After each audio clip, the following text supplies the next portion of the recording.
to be in Milano, and also in the home of so many of my heroes of design, Munari and Max Huber and everyone. The tour is it's like a hall of fame. It's really incredible. So I'm very honored to be here and feel very lucky. So I'm gonna, as Sylvia said, I just finished 5 years at Projects, and so I think I'm naturally in a very reflective place, and I'm thinking a little bit about what the work in Rome will lead to next.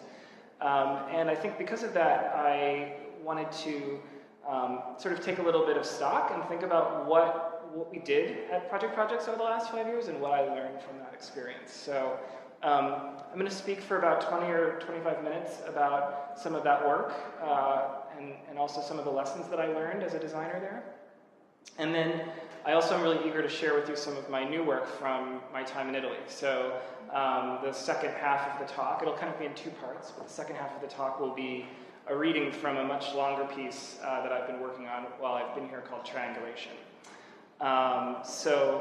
Anyway, I just sort of wanted to start, though, by talking a little bit about what we do at Projects. The studio was founded about 10 years ago by my partners Prem Krishnamurthy and Adam Michaels. And I joined them about 5 years in, but I had, as Sylvia said, my own independent practice for about 5 years before that. So in a sense, our kind of trajectory started around the same time. And at a certain point, it sort of became very natural to merge our practices together. And I think one of the things that was a really important connection point at the beginning was this idea of working with artists and curators and working within the cultural sector, which in New York is quite challenging because it's an expensive place to work and there's not a lot of space. So you have to be very dedicated to work with cultural clients there. But I think what we realized is that a lot of the most interesting work that we could do and the work that we were inspired by came out of these sort of curatorial ideas and letting those ideas sort of influence and impact the form that we were making. So an example of that is this catalog that we worked on for the Whitney Biennial in 2010. And I think when you have a biennial that's named 2010, obviously there's an aspect of temporality to that. So there's something very futuristic about that year, and there's also something that is very kind of retrospective about this biennial. The curators wanted to self-consciously think about previous biennials and also sort of the Whitney's place within American culture and within a political culture at the time of each of these biennials. So our response was sort of to think a lot about both the typography of Kubrick's films, 2001 and 2000, and then its sequel, 2010, but also this idea of the book as a kind of time machine. So in the middle of the book, you actually, there's a series of cover weight pages, and you go back decade by decade until the beginning of the biennial, and then you read through articles and ephemera about the history of the biennial and how it came to be and how it came to be influential and important. And so this idea of kind of a backwards and forwards of time was a curatorial idea that then influenced the form of the book. Another example of that is this project we did for the Guggenheim Museum. This is the Hugo Boss Prize catalog. And this comes sort of from a very different curatorial moment. The book is made before the winner of the Hugo Boss Prize is announced. So in a certain sense, the only exhibition that several of these people are going to get is within this book. So the book is a kind of gallery, but it's also sort of a prize. So it's almost like this kind of certificate that you were nominated for the award. And so we were interested in this idea, and then it also has certain things that come to bear on it because it's affiliated with Hugo Boss. So it has a preset format, this large fashion magazine format, and the colors actually are also sort of dictated to some extent by Hugo Boss. So we received this eggplant and the silver colors as sort of being aligned with that year's line of fashion. So all of this was sort of, maybe some designers would kind of balk at this, but we were very happy to sort of accept these conditions and think about what we could do. And it was we were designing this in the midst of the sort of economic crisis. And so we were really interested in this idea of something that's very luxurious, but also something that sort of is very unluxurious at the same time. So this idea of spiral binding came up as something that could sort of allude to everything from the Olympic rings or sort of different types of honors to a lab notebook or something very humble. But the nice thing about the rings is that it also allows you to spin the book and open it to different positions. So you can access the book from any place. And that's just like a great way to sort of determine which of the winners, and then you can start it there, or anyone can be a winner. And so there's kind of a lot of interesting ideas about each of these little spaces as a gallery or something like this. Again, another project that's sort of thinking with curators and thinking about how to give form to curatorial ideas was a rebranding that we did a few years ago for the RISD Museum. I teach at RISD and have taught there for 7 years. And one of the challenges of working with the RISD Museum was that they had this problem of people thinking that it was all student work by RISD students. They thought it was the Museum of Students of RISD, but in fact, it's a really amazing encyclopedic collection of 85,000 objects, and it's one of the most important museums outside of Boston for that region. So, this idea of how to make the museum part of RISD Museum more important and how to really activate it as a space was what the curators kind of came to us with as a central problem with the brief. This idea of a space, the space of the museum, the M, as being this kind of gallery-like space that one can move around in, and that can take certain prominence over RISD, but other times kind of have an equal balance between RISD. That became kind of the thing that motivated us in all of the ephemera and print work. We also did a really extensive website for the RISD Museum that put all of their object culture online, was mobile accessible, is available in the galleries. It was a really extensive project. But there are also sort of sometimes more simple things that we do in a curatorial context, like this signage system that we developed for the Yale University Art Gallery. So here's an example of that, where in the Coins and Metals department, the signage takes on a metallic finish. In other parts of the museum, it sort of camouflages itself against the wall. So it's always sort of, the materiality of the signage is always responding to the context of the museum. And this is a very simple idea that then plays itself out. There's also very challenging, similar to this building in a certain way where there's a set of ramps and things, it's always difficult within the Yale University Art Gallery to know quite what floor you're on. It's actually 5 buildings all joined together with different ramps and things like that also. So one of the challenges we had to do was figure out how to orient you and how to activate you so that you always felt that you were moving in the right direction. So just by having serif and sans serif to dictate more modernist areas of the museum and more classical areas of the museum was a really simple way of doing that. Another sort of big component of the practice was sort of thinking about how architecture is mediated digitally. So there's all these buildings in built form, and we worked with a lot of architects in our practice who were kind of thinking about spaces, and we wanted to try to help them think about how to make their spatial thinking manifest on a screen. And so there was a number of projects that I did where I worked with different architectural practices to try to sort of translate their vision to the screen. And one of my favorites that just launched actually while I was in Italy was for Reed Hildebrand. They're landscape architects based in Boston. They work a lot on museums and other cultural contexts. They just did the Clark Art Institute. I think it was a decade-long project that they worked on restoring the watershed and other things there. And for this project, we were thinking a lot about this sort of idea of slow change. You know, a landscape architect often plants their work and then doesn't see it fully grown and fleshed in, or the trees blooming or whatever. It's changing all the time. So this, all the transitions in the website are very slow, and the firm considers itself to be a deeply modernist in principle, and so this idea of a kind of a slow fade between modernism and then a sort of more natural environments was one of the things that we really wanted to activate in this project. A really different type of practice in New York City is for FX FAL, and FX FAL are specialists in building high-rises and skyscrapers in New York City. So one of the kind of most important components of their practice is verticality. And we wanted to sort of think about how, and also sort of technology. So we wanted to think about how we could make a homepage as vertical as possible. So this homepage takes their logo and stacks it vertically, almost like the sort of floors of a skyscraper, and has 3 different planes of items on the page that move in parallax. So parallax is how you see things at different distances. So something close moves more quickly than something far away. So in the same way, when you scroll on this homepage, the things that are behind move more slowly, and the things in front move more quickly. And you get this sense of almost moving through the clouds, or like looking at a tall building that's kind of moving through space. So, with that kind of very, sort of central gesture on the website that acts as a kind of cover, the inside of the book of the website are these very sort of simple informational pages, almost like what architects would make prior to being digital, like one sheets they would call them. So these sort of fact sheets about projects, and we sort of gave them a kit of parts that they could use to publish those one sheets. And this was one of the first projects that we did that was responsive design. So that meant that using the same basic code, the site could go from mobile all the way up to desktop.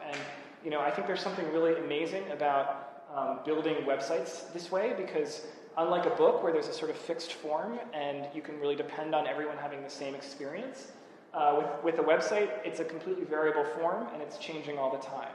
And I think you have to embrace change and variability in order to make good websites. So we really tried to play that up as much as we possibly could. The color scheme randomizes when you load the site. There are different layouts that load the projects into the homepage, so it never quite looks the same. There are a lot of pathways that you can move through the site in that randomize your experience, so it's not like there's a kind of linear path through the site. So again, this is just sort of a project that's thinking about variance and variability and also technology. And then, another project that we did that kind of thought about architecture digitally in a different way was for the architects Weiss Manfredi. And a lot of their projects have to do with sort of blurring where you enter a building or even what the topology of a building is. So, are you entering in the ceiling, or are you entering in the floor, or are you moving up on the outside, or are you moving up on the inside? And they often use glass to sort of complicate this experience and expose the sort of flexibility of the built structures that they develop. So our response to this was to have a set of views through these sort of slices that you see that then scroll past the menu, which is located behind all of these views. So you wind up kind of getting this sense of like moving on an elevator or moving up a ramp. You're constantly kind of not sure what's in front, what's behind, what's outside, and what's inside. And that is sort of very contingent on a lot of the experiences of their architecture. Another big component of our practice was sort of how publishing makes publics. So what does it mean to put research and ideas out into the public sphere, and how does that bring people together and catalyze that group of people to do things or to think in different ways? And I think a really simple example of this was for an identity that we did for I-Beam, which is I-Beam is a technological and artistic residency program in New York City, and they have a really great history. They're one of the earliest kind of arts organizations in New York to sponsor sort of interactive and work that deals with technology and contemporary culture. And one of the things we wanted their identity to do was to actually make certain conditions about their organization public in real time. So as you can see, it's actually a footnoted identity, and the different letters of the identity are visualizations of different kind of contexts within the organization. So the E shows a kind of a time map. And there are other things like how many alumni have come through the organization, or even how many lines of code have been pushed to GitHub. And essentially, this is an identity that's kind of also an information visualization, and it really blurs the boundaries between those things. And so whenever they use the mark, it's always different. There's no set mark. There's total variance within the mark. But the mark is kind of always expressing a certain context for the organization. And subsequent projects that we've done with I-Beam as our collaboration has continued are also sort of about this idea of the way that the web makes things public and makes communities visible. So this is a project that they did with Mozilla, the people that make Firefox, called OpenArt, and essentially it's to take everything that any I-Beam fellow has ever done and to make all of that activity visible on the web. So things that fellows are tweeting, things that they're uploading to Flickr, code that they're pushing to GitHub, all of that is sort of, that hive of activity is visible. And it's not necessarily curated or sort of shaped in any way, it's just like a fire hose of information. And there's something about I-Beam that feels really like a nice way for them to sort of interact with data. A really different sort of thinking about publicness is for the Pew Center for Arts and Heritage, and they're based in Philadelphia, and they're actually one of the largest philanthropic organizations that work with the arts in Philadelphia. And one of the central challenges of this project was to understand what the Pew Center for Arts and Heritage was, because they fulfill so many different roles. I mean, they have great artists coming to Philadelphia to give talks about artistic practice. They also help organize the arts community and disseminate information about when things are coming up and what plays are coming up and what sort of lectures and things are happening. And then there's also a whole component of just all the expert networks that they have and all the research and development that they're doing around philanthropy and arts philanthropy. So they wanted to kind of pack all of this different stuff into this website as a kind of hub. And so the website takes on a number of different kind of models as it goes. It's a community board, it's a social network, it's an arts calendar, it's a ticket office, it's all of these different sort of things depending on when you need that context.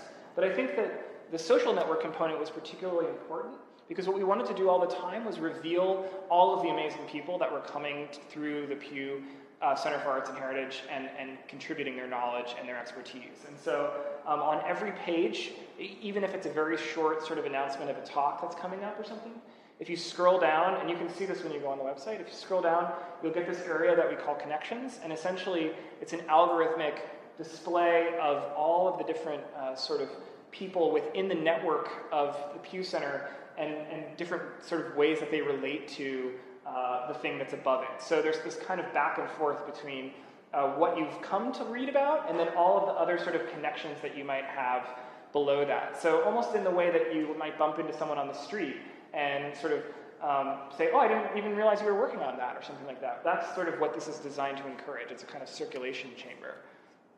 And then the last project in this sort of framework is an exhibition that we did for SALT in Istanbul. And I'll talk a little bit more about SALT later, but SALT is a sort of hybrid museum, architecture, that displays architecture, contemporary art, and also historic exhibitions about Istanbul and Turkey. This was an exhibition that we designed called Becoming Istanbul, and one of the components of the exhibition was this series of lectures called 90.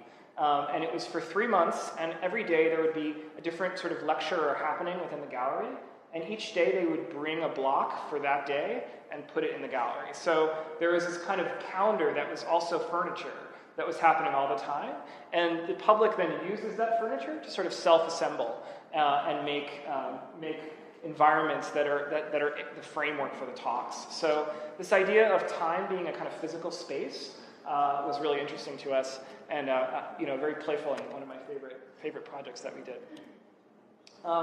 Another kind of big thing that we spent the last few years thinking about was how design is understood and theorized. So, we're designers that like to think a lot about design. I think that's because we're teachers, we're writers, and all of this. And so we designed this print magazine asked us to collaborate with them on an issue all about collaboration.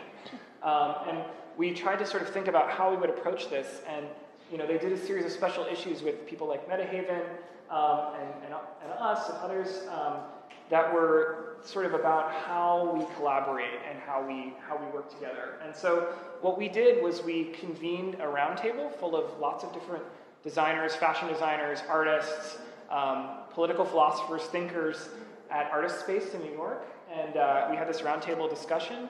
And that discussion, which is about the different modes of collaboration, starts on the cover and then runs through the entire issue. So in a certain way, there's not this authoritative, singular editorial point of view, but there's a kind of dominant point of view, and then there's this kind of group of people who are sort of punching holes in that point of view and asking questions about it all the time. And one of the things that we tried to do in a very simple way was just reveal how many people were involved in making this issue. So even though it was our issue, we tried to credit who wrote the text, who designed the typeface that the text was set in, who took the photographs, all of these different things, so that, in a sense, this map of all of the network of people that were collaborating was revealed. I think this also comes about in sort of more simple ways. So sometimes, again, not us talking all the time about what we know about design, but listening to what people have to say back. An exhibition that we did that was an adaptation for the Venice Pavilion in 2008 that then came to Parsons School of Design in New York, called Into the Open, which was all about grassroots architecture. took place in a gallery that had just been built, and that was sort of, everyone was off limits. So in an art school, you couldn't put up any posters. It was a very kind of sacred space, and we wanted to give the students a space where they felt that they could be messy and they could sort of respond to this kind of grassroots self-organizing qualities of the show. And so we painted the entire exhibition with blackboard paint and invited, and had this sort of rail with chalk on it, and invited the students to kind of respond to the material within the show. So in this way, there's a kind of legible dialogue that's going on about design and sort of the future of design, in this case, green design and grassroots design. And then we also like to ask a lot of questions about where the edges of design are, sort of what the epistemology of design is, where it stops and where other disciplines start. So we were invited by the Art Institute of Chicago to do a show that was in their design project space, but what we proposed was to actually look at their entire database of all their collection materials and curate a show that would be a kind of what we call a test fit. So a test fit is the moment in an exhibition design project where you test the room to make sure all of the objects that you have put in the show will actually fit in the physical space. And so in a certain sense, this is like a model, right down to the sort of foam core blue walls. This is a sort of a model of a potential exhibition that we could never actually do because there are so many different spaces in the museum that we couldn't put all of these objects in this room, like physically and also from a kind of curatorial standpoint, because it's not climate controlled, but we wanted to sort of have this perfect imaginary exhibition that would be possible, and that would sort of ask a lot of questions about design, but also about the context, about art museums and the city of Chicago, and sort of the role of the Bauhaus and of European immigration into the Chicago design scene. And so what we did is we actually had all of the objects in the gallery reproduced at 1:1 scale, and sort of hung all over the place. Like you can see on the ceiling there, there's actually a stained glass window from the Chicago Board of Trade that is part of the Architectural Fragments collection. But we also intervened on the wall labels. We used the exact wall label design that they use in the museum, but then we added this level of annotation to that asks questions of the viewers and also adds a kind of playful quoting of different Chicago writers and thinkers and things like that into the discussion. And I think in one of the ways, the most direct way that we're thinking about sort of how design is told, how the history of design is told, was this project that we did with the Smithsonian and the Walker Art Center called Graphic Design Now in Production. And this was a show that looked at the last 15 years of graphic design production, primarily in the United States, but also to some degree abroad. And we worked with the Walker and with the Smithsonian on adapting it for its debut in New York. In New York, the Cooper Hewitt Museum, which is part of the Smithsonian, was under renovation. It just reopened. So this was housed in a temporary space on Governor's Island in what used to be a former army barracks. And so we were in charge of retrofitting that army barracks with a space that would be suitable to the 450 objects that were part of the exhibition. And that is, as you can imagine, a very different space than the Herzog and Demeron designed galleries at the Walker Art Center. So, those were really high ceilings and really beautiful, sort of bright lights. We saw it sort of very low and dirty, and a place where sort of things were stored for army barracks and things like that. So we wound up wrapping the column grid with these kinds of corridors and color coding them so that you could kind of move back and forth through the space, almost like you would in a supermarket or something like this, and see all of the different design objects.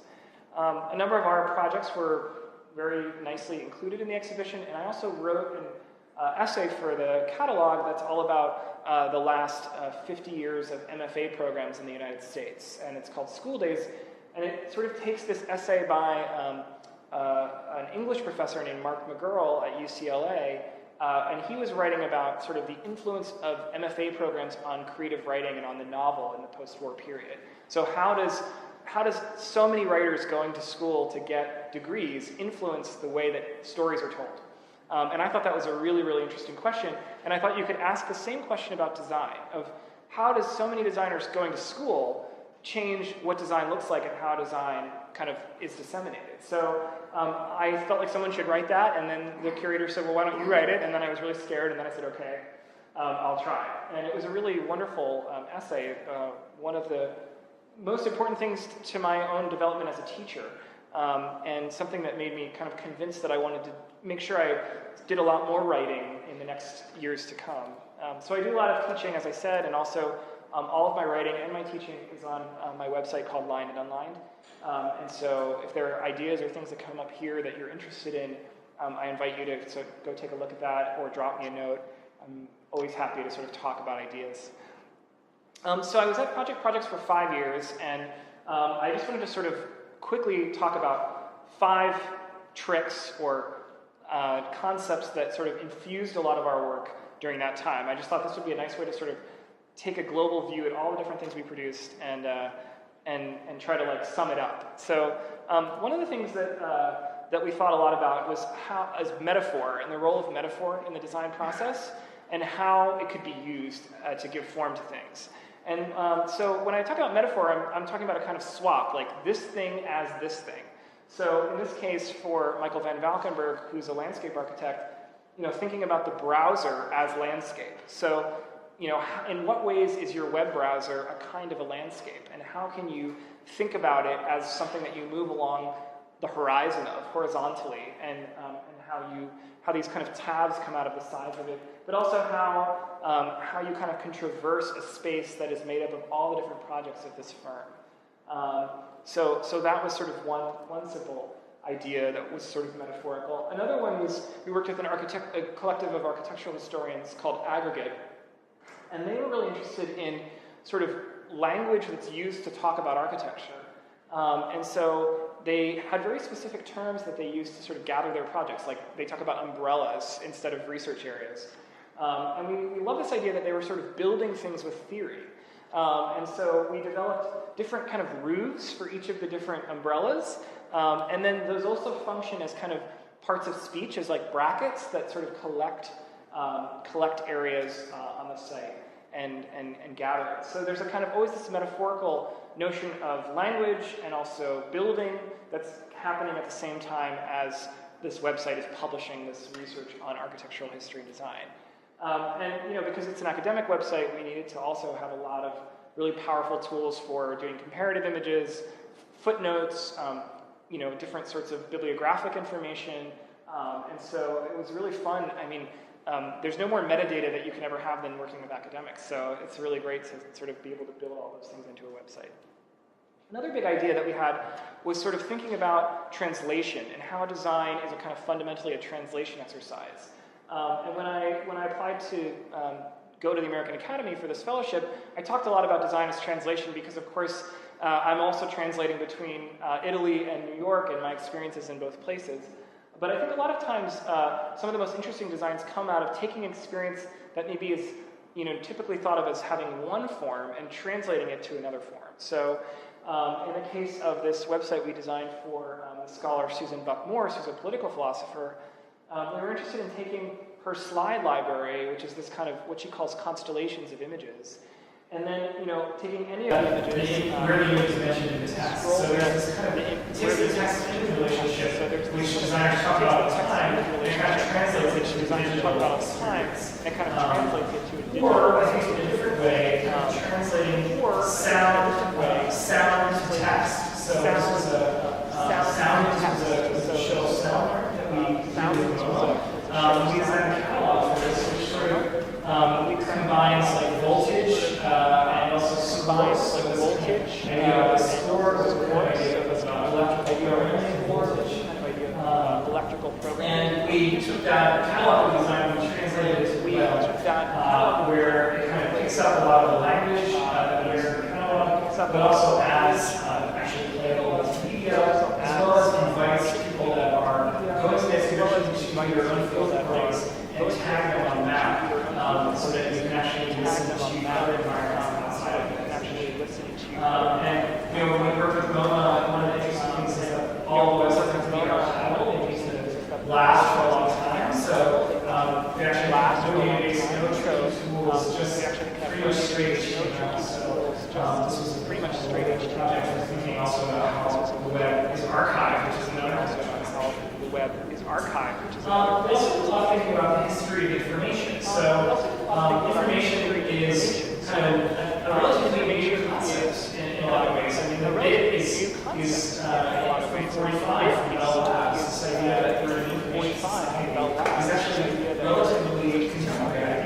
And so we're interested in the histories of that and how different disciplines touch that and how the Harvard Graduate School Design Show I'm supposed to think about the Renaissance band, kind of interdisciplinary artists, artists design mathematicians, scientists. It was staged at the science labs, the School of Architecture, and all together in the idea of kind of walk between these spaces. But one of the things that was really fun about this project is that, whereas the Divine Comedy is staged around guys, we sort of like to think about the tension between searching and guiding. So when you're on the web, you're always searching, and often you're guiding yourself. It's self-guiding. So you might say you have a briefing search bar on the website, and being able to drop you in other places on the web that you wandered far off where you intended to go. So this is kind of nice to know. And then there's sort of more simple types of translation. This is a free thing that I decided to Tumblr to off this shelf, and it kind of translates the shelf to the screen, but it thinks about the history of information because Paul was someone who very early on imagined a kind of World Wide Web using very early on catalogs and telephones. Paul was placed in Belgium called them, and he created you can ask the library a question, and they would go to the catalog, answer the library question, and they would go to the card catalog. And this was kind of an early telephonic way of thinking about telephonic way. And it was destroyed by the Nazis during World War II. Google is now this theme has been very popular. I was surprised. This was a few months ago. 5,000 people using it, and lots of great 5,000 people using it, and I really respect using it, and it's been a lot of fun to see other people's libraries. It's been a lot of fun to see other people's libraries. You need to organize your own library for your thesis research or something like that. You need to organize your own library for your thesis research or something like that. One other kind of area we thought a lot about was the rate of change. So we thought a lot about the rate of change. So design isn't fixed, as I was talking about before, design for the web. There's a lot of variability, and there's a lot of variability.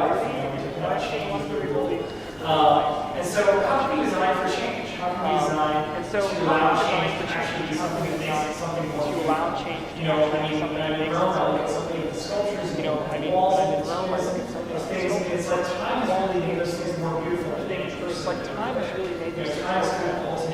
So this idea of change over time is something that we want to think about. Change over time is something that we wanted to think about actually building. And the first project that we did that, we thought about that in a really serious way was for SALT, which is the museum in Istanbul has multiple campuses. There's also museum in Istanbul has multiple campuses. And this kind of combines a lot of different ideas that I've been talking about. This kind of metaphor. Many museums have an institutional typeface. Many museums have an institutional typeface. Minneapolis is a famous one where Matthew Carter is not a typeface for the Art Center, but Guggenheim has a version of Franklin Wright's lettering as its typeface, which is called other museums that use specific typefaces, other museums that use. We thought, well, it would be really interesting to sort of give this museum an institutional typeface, then use that typeface in the way that a museum would use a gallery. So actually program it as something that can change. Actually program it as galleries rehung and reinstalled. Just the way that galleries rehung and reinstalled.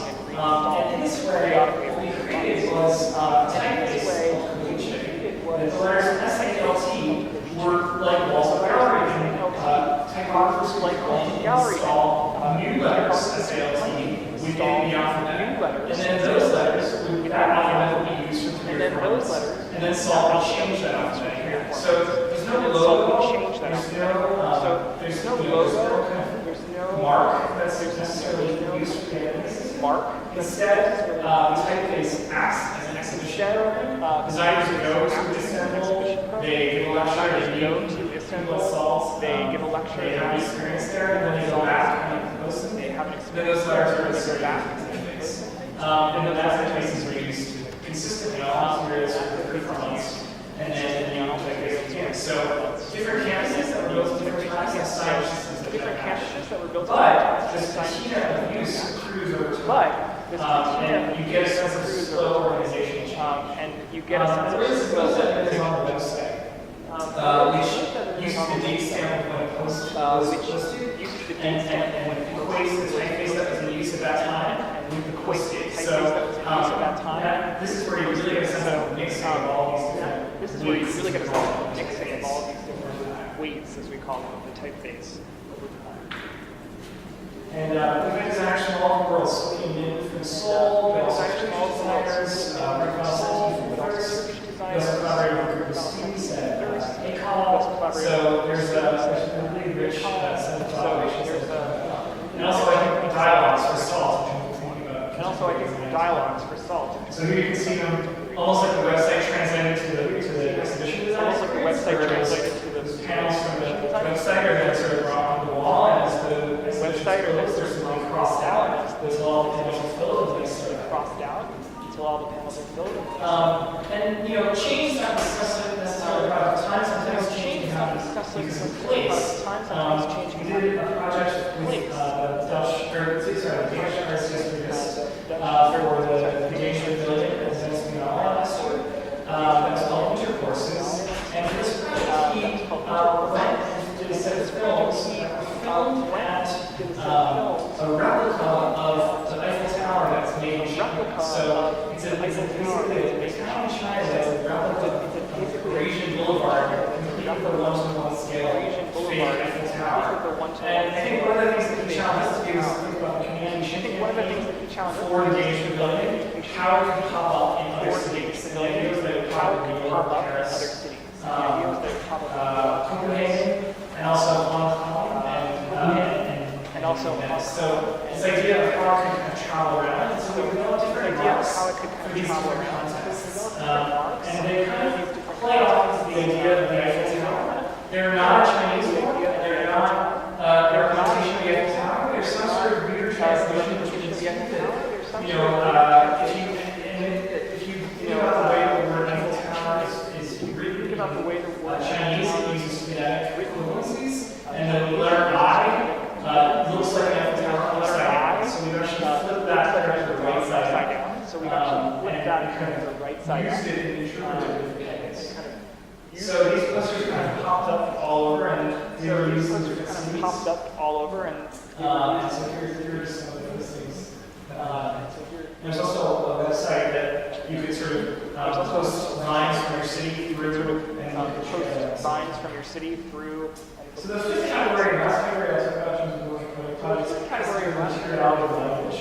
And this is something that's been part of concrete poetry, data, conceptual art for a long time. Concrete poetry, data, tweener, and others thinking about language, tweener, and others thinking about language as a kind of I'm very interested in concrete poetry, writing that use concrete techniques, for this project that we did as a collaboration between Audi and the Colony School of Architecture called Experiments in Motion. We designed this identity system that was based on ideas of sort of random motion or non-linear motion, sort of almost like the way particles go through the air. So this was a set of think tanks all around different ideas of frameworks of motion, the future of mobility in cities. Obviously, as more people go to cities, less people will be driving to cities in cars, and so Audi's people will be driving. And I'm sure this is something that you think about in terms of car design is also trying to think about what is the car becoming and what is the city becoming, trying to think about what the car is becoming and what is the city becoming. So that's what these are about. This is a very simple sort of set of particles almost that spell terms of motion that's sort of scattered around, sometimes wrapped around, sometimes foreground. Those adults, we were called illustrators and adults and identity gifts. So everything about this identity is always moving. So everything about this identity is always moving. It was all done on Tumblr. Tumblr is an education platform. It was all done on Tumblr. Tumblr is an education platform. The theme and then blog their own work that kind of maintain ownership of it. Their own work that kind of maintains ownership of it. And then I think in a very different way, I think that's more concrete. And then I think in a very different way, a different kind of poetics entered with this recent collaboration with the Academy of American Poets in New York. This idea of thinking about the word poets, because they also run the platform for poets. So thinking about how to connect their name with how we want to and thinking about how poets talk about poetry and how poets talk about themselves. And so at first we tried sort of embedding the word poets. Different poems, or having writers write different poems.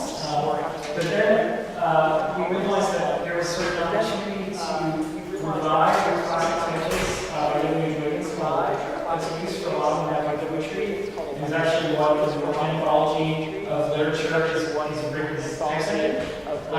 We could revive this typeface and kind of restore it for the web, because the digital version of Electra is displayed. So it's not very durable for the web. It's also not really used the way it was intended. It drew a different set of characters to use at 8 point below. It turns out for the screen, like letters of pixel, that type size is actually very equivalent to sort of typeface on the screen. So we worked with Christian Schwartz at Commercial Type, and he reworked Electra to the proportions of Georgia, of Matthew Carter's Georgia. So this is a love child, we wrote between Georgia and Electra. That's designed for typesetting poetry in Electra. That's designed for typesetting. And this is just some of the screens for the redesign work, using that other page. Using that other page. One of the fun things, again, we worked with Tumblr to have embeddable poems. So again, we worked with Tumblr YouTube video. We wanted this beautiful typeface to be available for everyone that often they were seeing people read block poems and all of that. Often they were seeing people read block, there were a lot of artifacts introduced to the poem, digital artifacts that were not used to its original work. So we helped them to make an embeddable version of poems. We helped them to make an embeddable Electra typeface that would use Electra. So that's sort of an overview of some of my work in the project. So that's now I want to change gears a little bit and talk, share with you some new work, which is a much longer essay.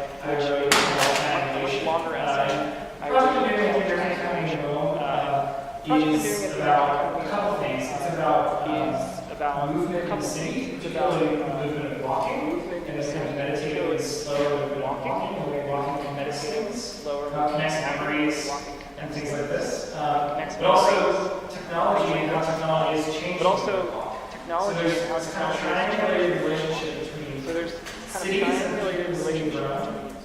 walking as a movement, and also walking and so I guess as I'm reading this, I'd love for you to listen. Listen to this idea. And what I'll do is show a set of images that I'll be referencing. And some of them I'll be referencing. Some of them I'll be referencing. Some of them. They're just some images that kind of accompany the text. But just some images that kind of accompany the text. So now we'll kind of move it from presentation into reading. So now we'll kind of move it from presentation into reading. So this is called triangulation. So a friend who was visiting from Florence last November was asking about my time in Rome. And as we finished our conversation in Cafe Peru, near Campo de Fiore, she observed that I seemed to consider walking as a very cognitive process. Walking is thinking. Of course, a walk isn't taken entirely in mind. It involves the body, the terrain, and time as well. Following this idea, we were joking about whether I should go on walks I proposed to the American Academy of Fine Arts, or whether I could simply take them entirely in my own mind, or conversely, entirely with my own body. In one scenario we imagined, I might offer myself up as a remote walker, just like a kind of avatar, someone who can be manipulated remotely, perhaps by telephone or text message. There's some appeal to this. I think about projects like the Museum of Contemporary Art Chicago's 1969 exhibition, or by telephone example. But I also think about creepy 90s dystopian virtual reality films like Scroll, violent first-person shooter games, phone sex, and even drones and suicide bombers.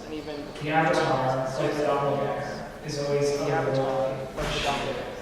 In another scenario we discussed, I might offer a kind of hotline area where people who are themselves out of walks alone could call in for advice and suggestions. Here I'm not a body but a mind, a bit like comms or communication systems on a covert operation. We give intelligence to the field officers via the radio. It's coiled wire to sweep behind an ear. Whether I know the terrain or not, I can suggest strategies for how to handle the problem No, you're in a service profession now. I wouldn't do it that way. While you're in Service Rome, profession. walk for yourself.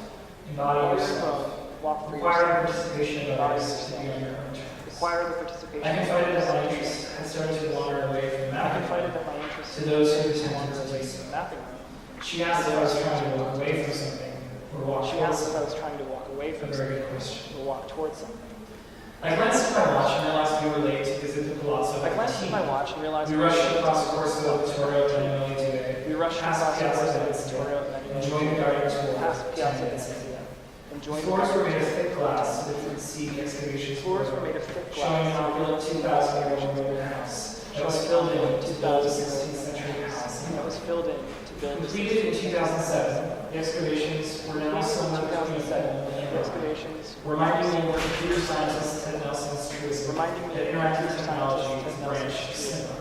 that interactive Through the glass floor, spotlights, choreographic through the glass floor, spotlights, choreographic Then following that, projections virtualized what once Then was following there. that, projections. Most striking were the digital recreations of the mosaics Most that striking once belonged were the to digital glass. recreations of the Now bathed in mosaics that once pixels, belonged but to are perhaps the mosaics Now bathed closest to in modern day perhaps equivalent. the mosaics. Designer Susan Kerr studied Roman mosaics as she Designer created Susan Kerr studied Roman mosaics as she created Decades later, icons for the iPhone would become Decades so later, photorealistic icons that for some the designers iPhone would dub so them pictures photorealistic. under glass. Some designers In the would Palazzo dub Valentini, pictures under glass. we are literally walking. In the Palazzo Valentini, we are As we literally finished the tour, we were shown a film of Trajan's As we famous finished the column, tour, whose we capital were shown a letters film of corresponded Trajan's to famous digitized column, for Adobe, whose capital letters using proportional-spaced font technology, also developed for the proportional original spaced Mac. font technology. Above the inscriptions on the base, a continuous Above the frieze inscriptions showing on the two of base, Trajan's military continuous bridges frieze winds its way 90 Trajan's feet military into the air. winds its way. The film features a three-dimensional rendering of the column,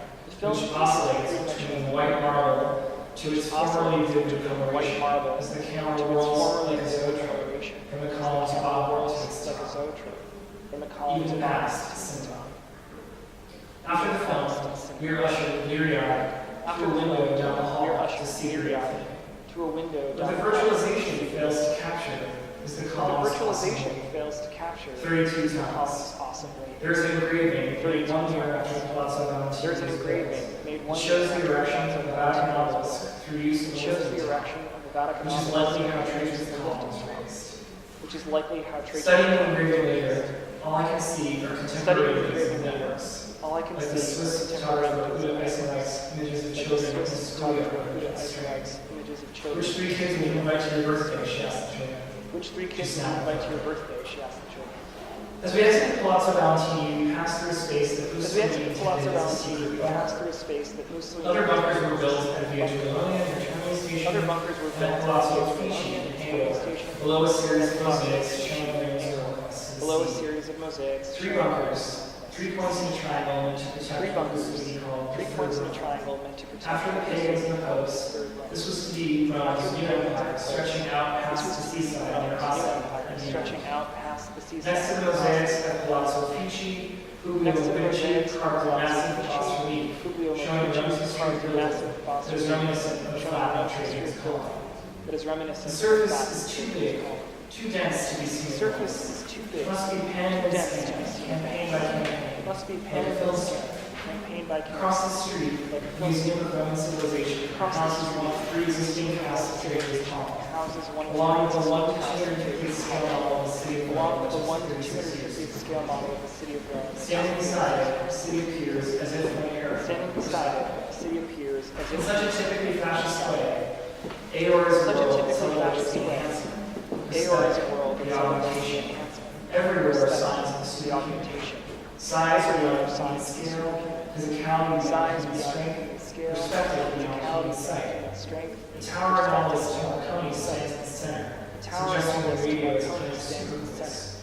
suggesting One the gigantic mosaic by Enrico Piccolini One gigantic celebrates the mosaic super productivity of the corporation. celebrates the Another by futurist superproductivity of Fortunato the corporation. Delco, designer of Another the by futurist Fortunato The Delco, soda bottle designer of the celebrates the iconic super intelligence. soda bottle celebrates the super. Images of genius often overwhelm the body, particularly Images in of film. genius often Examples from overlap. recent film history might include Examples Dolo from Lopes film photography history experts, might include Russell Dolo Crowe's Lopes game photography theorists from Use the Line, Russell Jesse Eisenberg's computer geek from the social network. Jesse Michael Eisenberg's Stuhlbarg's physics professor from the serious man. Michael Stuhlbarg's Or Matt Damon's blue-collar graphics from the Matt Damon's blue-collar 2 graphics. years later, Damon would network his way through the streets of 2 years Rome. later, and Damon would network his way through the streets of Rome. Stuhlbarg's blackboard illustrates Stuhlbarg's blackboard looks at showing the physicists of Apollo 11, which might be showing the our physicists collectively of Apollo 11, superhuman. which might be our collectively superhuman. The year after Apollo 11 touched down on the surface of the moon, The year after computer Apollo 11 scientists touched down on the and surface, started work at Xerox's Palo Alto Research Center. started work at Xerox's Palo Alto There he would Research develop Center. a number of projects central to the first There he graphic would develop design a number of phase. projects On central these to graphics, the created graphics. the screen On is these used graphics, to mark on is a metaphor. The screen is Suggests basically marked pencils, on brushes, is a metaphor. typewriting. Suggests Fine, pencils, so far as it brushes, goes. typewriting. But it is magic. Fine so far as it goes. Understandable magic. But it is that really magic. counts. Understandable Should we magic. transfer the paper metaphor so quickly? Should we transfer the The paper screen is as hard as metaphor paper quickly to to the erase and screen? change? That the screen is as Clearly hard as not. paper to erase? If it is to be like magical, Clearly not. then it is the If it magic is to be like that is magic, all important and then must it is strongly be magical. attended to. It is all important and must strongly be attended to. The screen as magic paper. The The projector screen as as magic magic paper. paper. Vast like the city, As magic traversable and networked. That's like the As city. early as 1966, Kay was working on a As early as program that allowed people to 1966, draw on the Kay was screen working on a itself. program that would allow By him to draw on the 1968, he screen met itself. MIT professor By Seymour Papert, 1968, who he developed met the MIT logo professor programming Seymour language Papert as an application developed of the logo constructionist programming philosophies as an of application of Jean constructionist Piaget, whose ideas were philosophy. central to early research into Piaget, whose artificial ideas intelligence. were central to Once, early research into once remarked that intelligence organizes the world once by remarked that organizing intelligence itself. organizes the world World by making, organizing itself. is mental modeling. World making in It's a space traversed over time. It is a In space Logo, the traversed. first computer language written for In children, Logo, you first are a computer walking language turtle for who moves by command. you are a The walking turtle turtle is your who avatar. moves by command. Walk The is your turtle is application. your avatar. Walk. No world organizes itself without some axiomatic assumptions. No world organizes Same itself algorithm without that an keeps Logo's axiomatic turtle from assumption. walking off the screen. Same algorithm that Space keeps Logo's makes turtle it possible for you to have from multiple applications. makes it Open possible at for you to once. have multiple It is known applications as collision open detection. at once. It is known Rome is a as city collision of detection. conspicuous collisions. Rome is a It's city been built and conspicuous rebuilt collisions. largely without plan. It has been for built centuries. and rebuilt. Around a third of the built surfaces in Italy's capital Around a city third of the built were surfaces informally in occupied Italy's by capital its city future residents were and informally constructed without occupied building by permission its or links to your religious constructed without building where the permission or organizers links of a to recent its exhibition, construction. self-made The ruins of organizers Rome. of a recent exhibition. There are meaningful self-made adjacencies Rome. that Mussolini's fascist architecture wraps around Augustus' Mussolini's tomb. fascist Is no architecture accident. wraps around There are Augustus' tomb. rebrandings. It's no The accident. Pantheon is paid. There are rebrandings. Pantheon And there's is large-scale infrastructure. Boulevards, highways, There's large-scale walls, and infrastructure. operas. Boulevards, But in the everyday highways, combat, walls, and with operas. its idiosyncrasies, But in the a everyday lot has been done, but it's not so much planned as a opposed lot to of rationalized. but it's not so much The city's planned. first real vision plan was Giampietro+Smith's The city's first real vision in plan 1748. was Giampietro+Smith's Despite huge plan events in the city's history, including the Despite huge events in the Risorgimento city's and the rise and history, fall of fascism, including the Risorgimento Nolly's map and the rise and fall of in some fascism. form used by city's Nolly's map planners. remains in some form of use by city's planners. Nolly came to Rome from Como, in the mountainous Nolly came region, to Rome from north region of Italy. the mountainous region, north Growing up, region of I Italy. imagine going for hikes in the Growing Alps, up, near his home, seeing Como's loosely grid-like plan. near his home, and seeing Como's Imagine. loosely grid-like plan. Centuries later, on the Swiss side of the Alps, one of Russia's Centuries famous later on the Swiss mountaineers, side of the Boris Alps, Delaunay, one of Russia's famous mountaineers, Boris Delaunay was a Delaunay, mathematician, learned to climb. a man bewitched by the Delaunay was a geometry of mathematician, triangles. a man bewitched. His most significant accomplishment now bears his name. His most significant Delaunay accomplishment now bears his name. Take a random set of points, a scattering of locations, Take a random set of points, throughout Rome perhaps, scattering of and connect them locations into triangles. throughout Rome, perhaps. Draw circles around each of these triangles so that all 3 points of Draw each circles triangle around touch each the periphery triangle so that circle. all 3 points of each Confirm, triangle touch the periphery circle. confirm that none of the points are contained within any circles. Confirm that Once these all conditions are the satisfied, circles. the Delaunay Once these triangulation. conditions are satisfied, the Delaunay triangulation. Delaunay's method turns out to have a number of compelling properties. Delaunay's method It turns out nicely avoids overly skinny, flat, or splinter nicely avoids triangles. overly skinny. For a given set of points, the method of triangulation allows a shared edge of 2 triangles to split. I think that's very keeping interior angles in balance. Very Optimal results. interior angles and The balance. image is an elemental mechanism.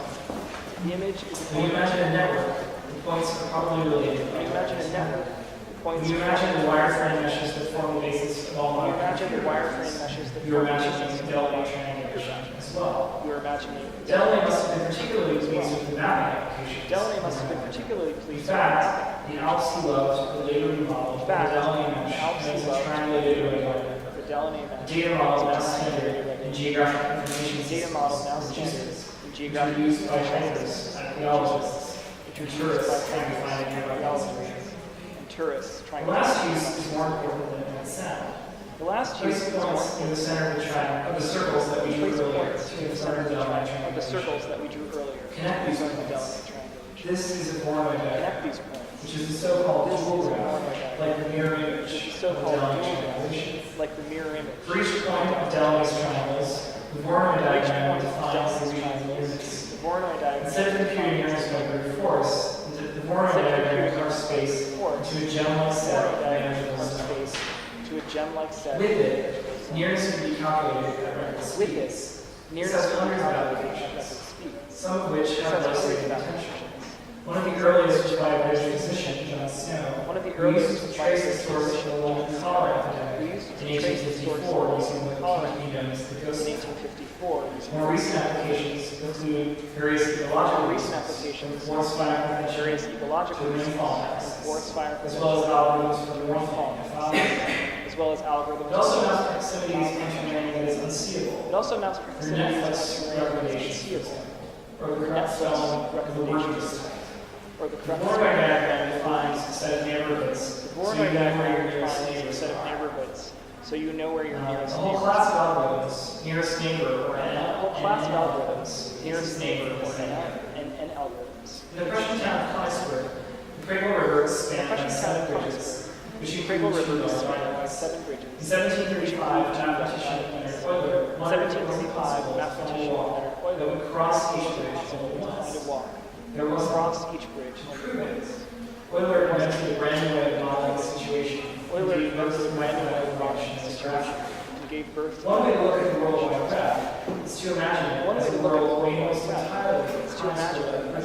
made almost entirely Google's entire business model depends on speedily calculating efficient routes and meaningful routes. In 2009, Google named its enhanced system for Facebook relies on an open source version of Crouwel called Giraffe to perform calculations on its graph of 1.3 million users. Giraffe's icon is made from a mosaic. Nearness is an optimization problem. There's a best solution. There's a post office that's close to your house, or a cell tower with a better service. Our familiarity with a particular neighborhood might govern the way we work across the space. There's a famous problem in graph theory called the traveling salesman problem. The salesman has to visit necessities.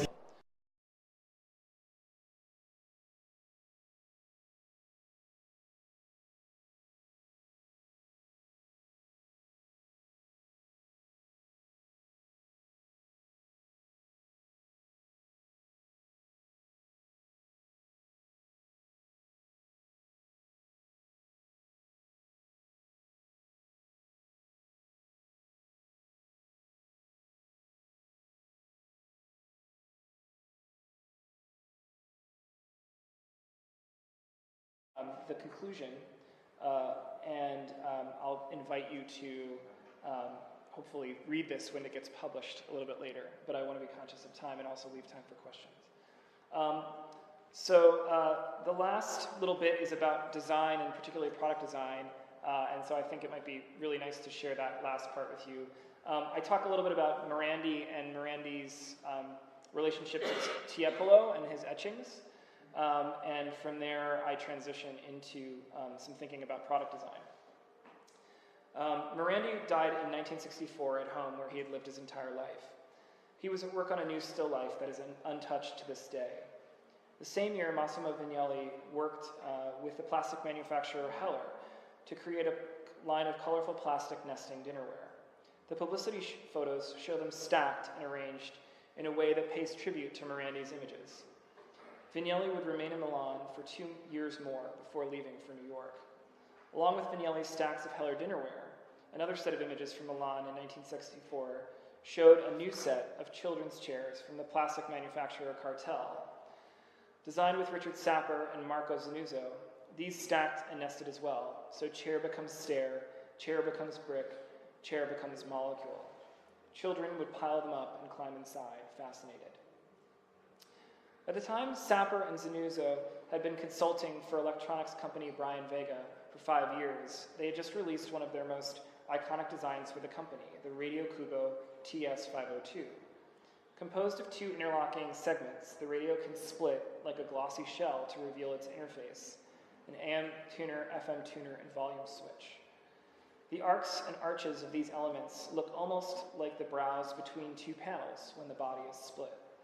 The architect Carlos Scarpa, designing a majestic tomb for the radio's producer Giuseppe Bryant and his wife, used a similar motif, 2 circles crossing to resolve 2 into 1. Holes in the wall cast in concrete, ruins that doubled and refused to fully resolve. The tomb seems like a cross between necropolis and spacecraft. Like Elliot Noyes at IBM, Dieter Rams at Braun, Ettore Satzas at Olivetti, and Jonathan Ive years later at Apple, Sapper and Zanuzzo excelled at making devices that were legible as bodies, with styled, polished, pristine exteriors that could be opened to expose the complexities within. Sapper, in particular, would spend much of his career studying the joints and hinges that would allow devices to become mobile and portable. His 1965 landline handset for Siemens folded in half, anticipating Motorola's well-known StarTAC flip mobile phone decades later. His 1962 Doni television for Brian Vega had a translucent housing and built-in handle, like Ive's all-in-one iMac. Later, he would pioneer a clamshell laptop hinge for IBM's ThinkPad series. Quote, hinges are met with here and there and used in various ways before the 14th century, writes architectural historian Siegfried Gideon in his remarkable study, Mechanization Takes Command. One of the earliest records of foldable furniture, he notes, is a table that could fold into the wall like an ironing board in Carpaccio's 1505 painting of St. Jerome in his study. Once the table was folded away, the room was free for Jerome to kneel in prayer. A powerful idea, this early example of the hinge in action. My earliest sense of the magic of hinges, before I could even read, may have been playing Enzo Mari's Fable game, a simple set of oversized cards, perfect for growing hands, with scenes printed on them. Slid together, they made worlds ripe for my childhood imagination. The lion gazed at the fox. The swan turned its back on the crow. And most of all, I had the exquisite pleasure of linking them together. If stories are made from characters, settings, and plot, designs are made from triangles, circles, and squares. And designers have been telling stories about these basic shapes for almost all of history. It's the story of the shape of an arch. From Pythagoras to Borromini, Dürer to El-Lissitzky, each era spins its own tale from the same basic elements. Minari wrote 3 books, each in homage to one of the basic shapes. Bradbury Thompson's Elements of Graphic Design features a meditation on them as well. Georgi Kepish's Language of Vision treats the basic shapes as axiomatic to all visual understanding. Designers Ellen Lupton and Abbott Miller wrote a modern history of these ideas in their book, The ABCs of Triangle, Circle, Square. In the weeks after the shock of 9/11, I clung to Ellsworth Kelly's moving proposal that reduced the site to a simple green square periphery. It was geometry at its most powerful. Years later, I saw Solowitz's early images of Manhattan, and with a triangle removed, and my eyes slowly filled with tears at the sight. Perhaps inventing your own story about these shapes is an essential step in a designer's life. You go from having to take care of yourself and cultivate your ideas to having to teach and care for others. You make up tales about what you've learned from the familiar characters, the triangle, circle, and square. Like the graphic on Thompson's cover, these images blend and overlap until they model a world of their own. Broader than any individual's vision, their merger makes a map, their significance a set of values, their relations a key. The bit, the piece, the fragment, the shard. More triangles, now neither stable nor moving, but inherently incomplete. The hill of shards known as Monte Testaccio made up of 83 million broken and systematically stacked amphorae for oil. Miraculously, the temperature inside the mound was cool and constant. This was trash that could preserve and protect. The recycling symbol is a triangle. In Back to the Future, the triangular flux capacitor ran on trash. The Watts Towers in LA, made by an immigrant from Rome, were created from trash as well. From the top of Monte Testaccio, the sunlight is just going golden this afternoon, and I catch a glimpse of the Pyramid of Caius Cestius, just cleaned and unveiled. The heap is one of the fastest data structures to sort algorithmically, but it is also a synonym for vagueness. Remove one shard from this mountain and the heap remains. Keep going and eventually it vanishes. So how many shards form a heap? It's known as the Sorites paradox. In Greek, soros means heap, but it also means link. Does this paradox reside with the shape of the heap or with the links in this chain of reasoning? How have I wandered so far off course? I find myself atop a heap of garbage, high above a city whose layers seem to last forever, with no way to describe what I'm feeling. There are just no words for it. Thank you.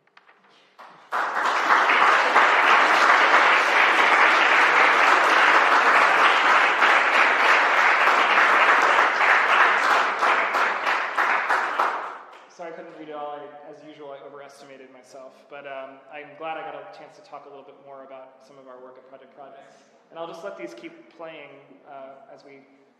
if there are any questions. Do we have time for questions? Yes. Yeah, okay. Does anyone want to ask questions?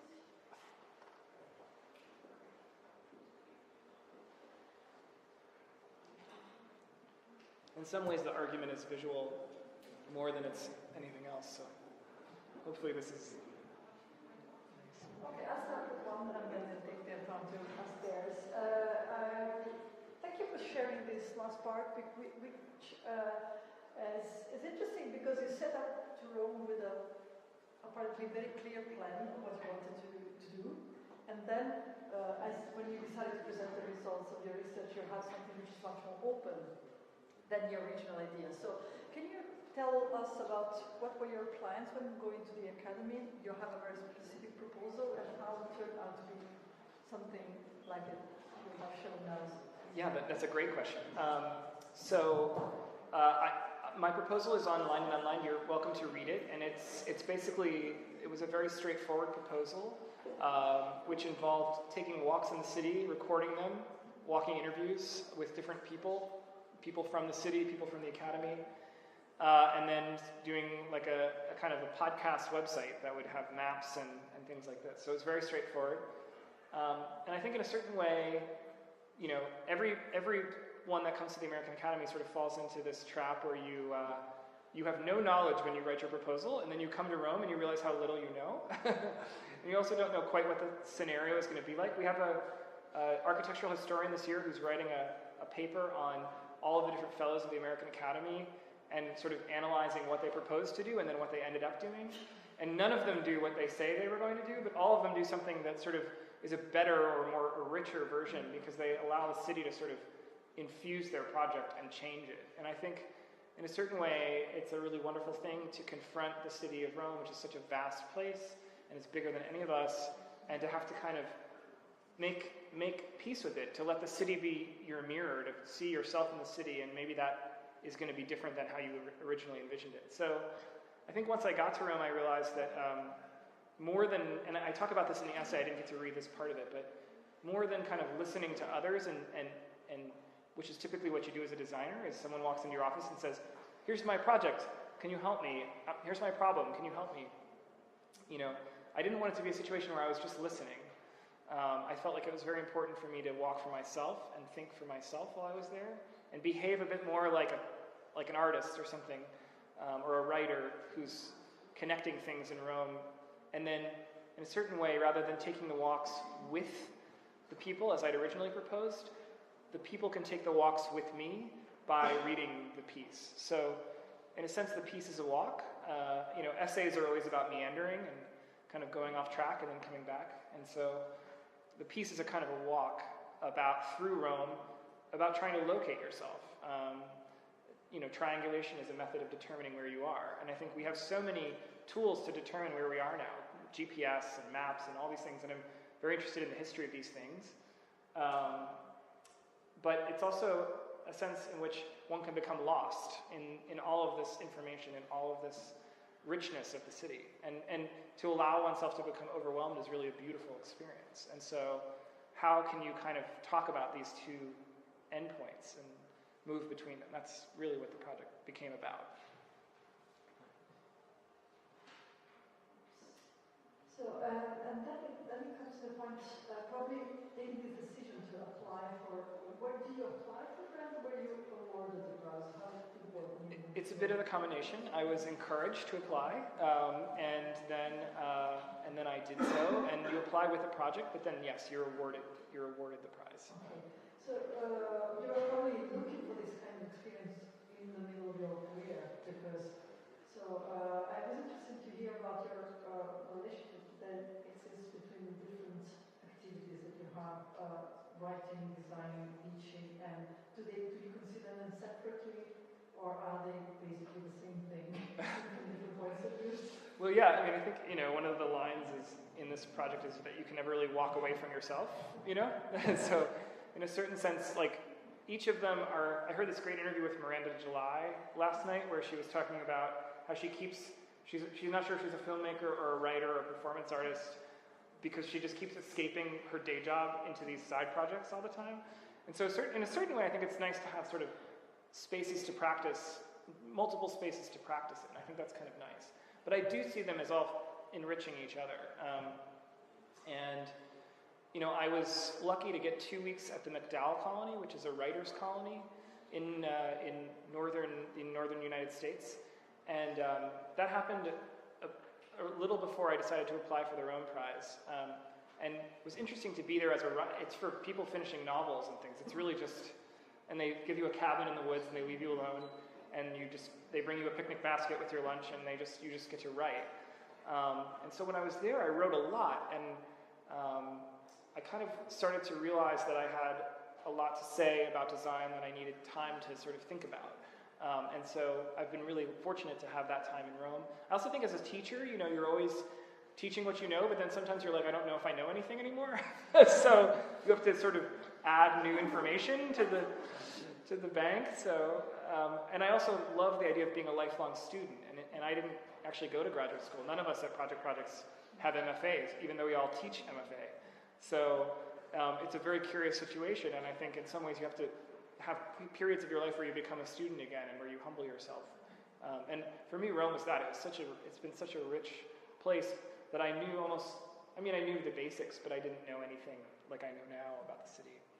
I feel really changed by it. So, yeah. I know there's students, if there's any questions about like being a designer or how you become a designer or anything like that, I'm happy to talk more pragmatically about not all this. Exactly the reason we invite people such as Crouwel and the next invited that you're going to meet the next one. So exactly to have the opportunity to ask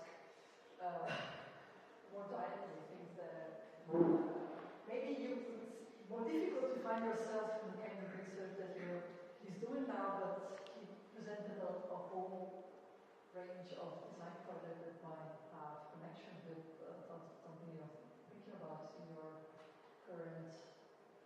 So,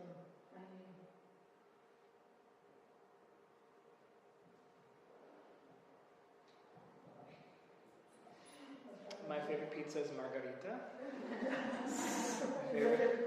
My favorite color is purple.